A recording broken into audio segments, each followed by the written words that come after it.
to Nyx Reads. This is my second weekend holiday themed vlog. And today we did a really cool activity. For the first time ever, I have my very own Christmas tree in my apartment. And not only did we go out and buy it, but we actually went to a Christmas tree farm outside of the city, chose Christmas trees ourselves, and soaked them off.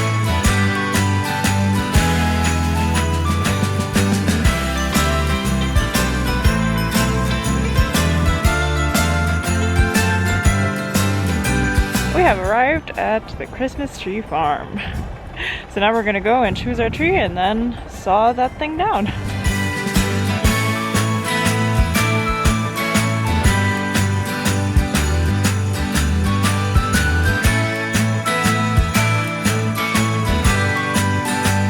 Okay, we might have decided on this one. This cute little tree. Yeah, I think we changed our minds and we're gonna go with this one.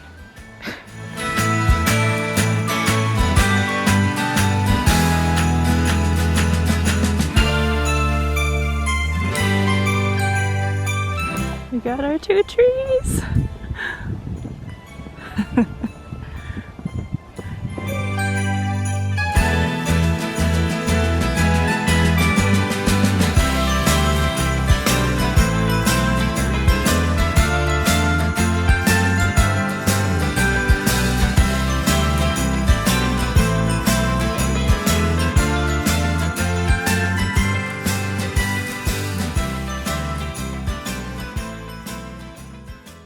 For my reads this weekend, this is kind of a part 2 of reading Never Let Me Go by Kazuo Ishiguro.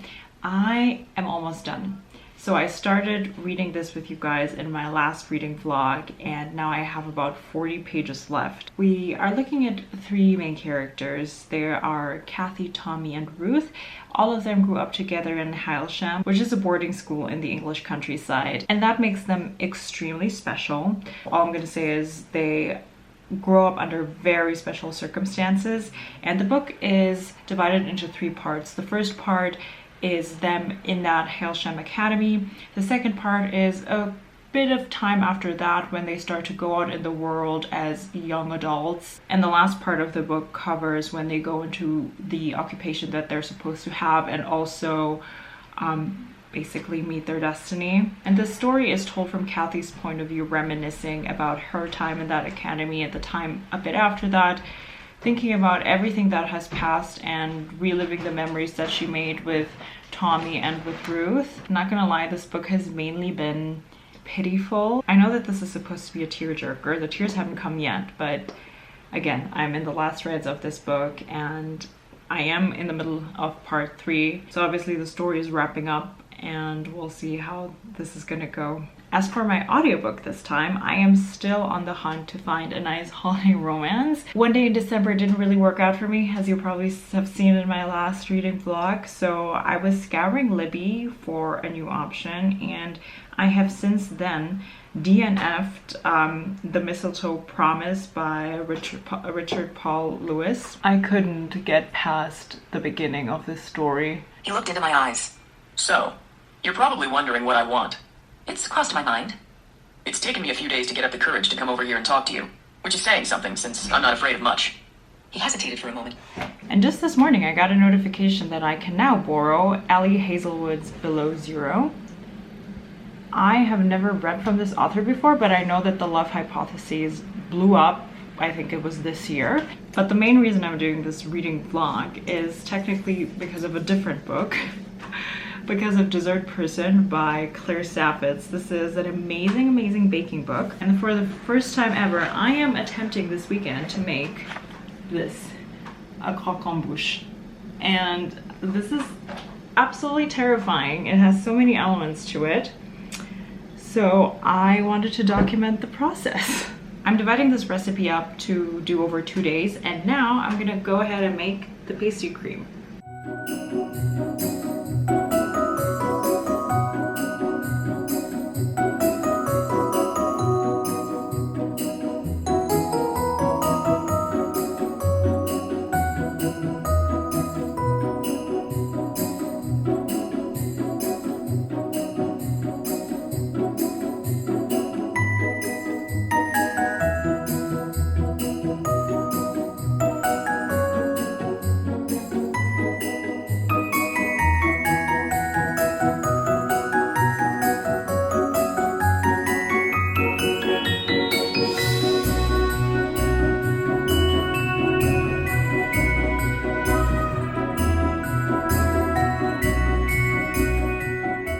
Okay, so it's Saturday night now. I made the pastry cream, went to the gym, came back, had dinner, made the craquelin topping, which I think I messed it up. I think I messed up the easiest part of this recipe because instead of mixing together the butter and sugar first, I mixed everything together at once. And also I had my kitchen towel underneath my scale when I was weighing out the flour, so I'm wondering if I just had too much flour because the texture was very, very sandy. It wasn't coming together. I added a bit of water to it. I even threw it in my KitchenAid for a long time.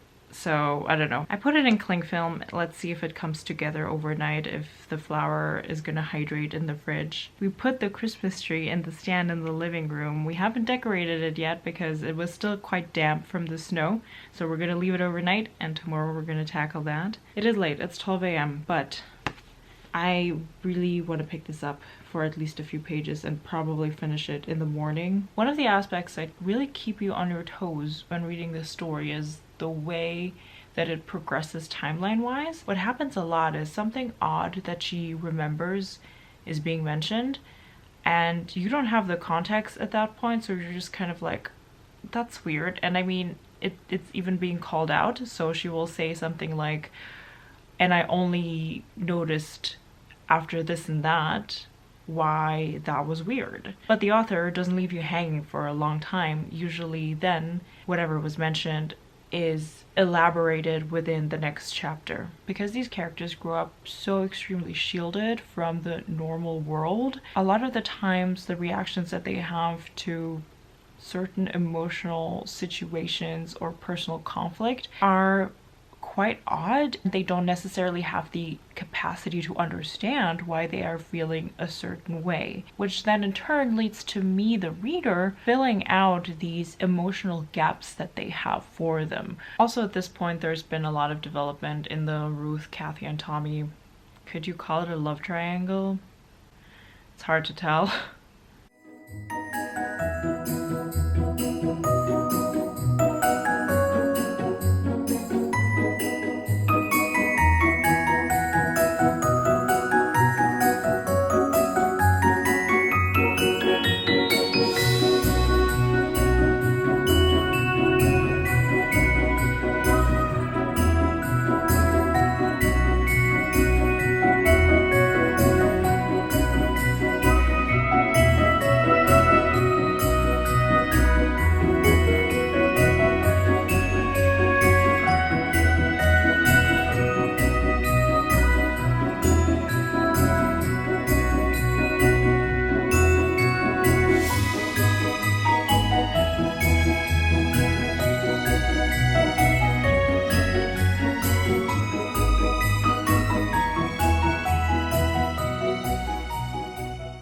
I just took the choux pastry out of the oven and I'm the biggest idiot ever because these are the lines that I drew to mark the 1-inch circle and the color somehow bled through. At this point I don't know if I put the sheet on the wrong way, which I don't think so. I think it just bled through the parchment. So now I have to use this to shave off the ink from the choux pastry just in case. Well, you're not supposed to eat it, right? So yeah, that's what I'm doing now. And also poking holes in to the bottom of the choux pastry to let them air out so then I can fill them.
Wow, good job, Pastry.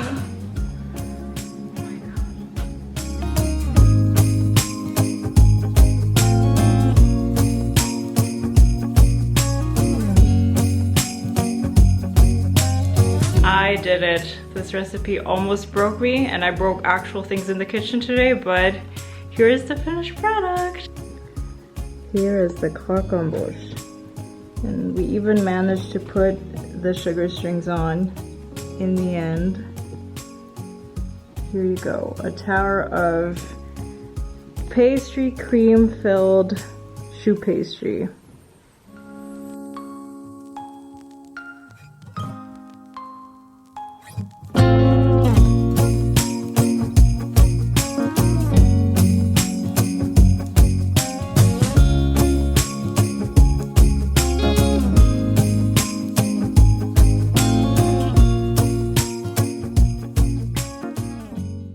To wrap up the 2 books that I've read in this vlog, the first one is Never Let Me Go. This is 5 stars. This was amazing, so profound, a huge heartache. I didn't end up crying, but it touched me so much, and I'm just really sad for the characters in this book, honestly. You will hear more about my thoughts in my December wrap up, and I'm probably going to feature this book in my 2022 favorites of the year, so you can watch out for those videos if you want to hear more. If you are into dystopian stories or just heartbreaking stories, then I think this is definitely for you. I also finished listening to Below Zero by Ali Hazelwood, and that one was a 3.5 out of 5 stars in a very good way, because on the spectrum of romance, this is definitely more on the like steamy insta love side. But I really enjoyed it, and I'm actually looking forward to picking up the 2 other novellas in the Loath to Love series, and eventually probably one of her full-length novels. So what this story successfully did was introduce me to Ali Hazelwood's work. And while there are some tropes in there that I wasn't too keen on, like for example the whole super tall big muscular guy with a petite tiny girl thing, like that's just really not my thing.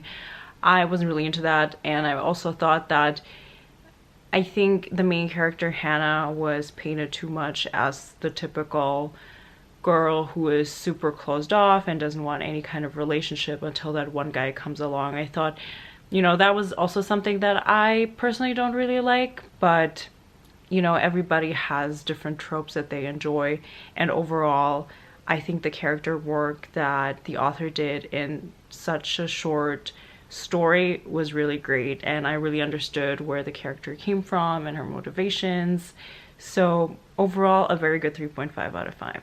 I will end this vlog by showing you the finished Christmas tree, all decorated. I'm so happy with how it turned out. I accidentally forgot to buy red Christmas ornaments, so it kind of looks like a Barbie Christmas tree because it's pretty much all pink and blue, but that was not on purpose. But before that, I want to say thank you so much for watching. If you love and enjoy bookish content and a reading vlog now and again, then please feel free to subscribe to this channel.